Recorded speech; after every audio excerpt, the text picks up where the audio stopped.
How to apply for a personal loan with Santander Bank. Let's get started. Launch any of the browser. Here we go. Over here you're gonna find this search box, tap on it and type in over there santanderbank.com and search for it. With that you will land to the official website of Santander Bank. Now scroll down.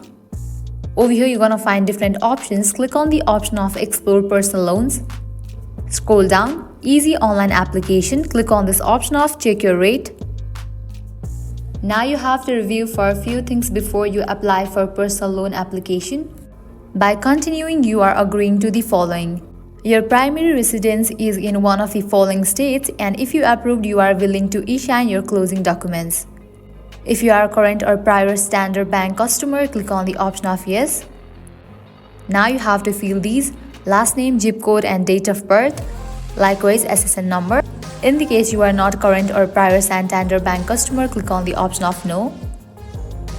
And with that you have to fill this information. After you fill it, click on the option of Submit and you have just applied for a personal loan with Santander Bank. So this is how you can apply for a personal loan with Santander Bank. At the end, if you guys find this video helpful, don't forget to like, share and subscribe. Thank you.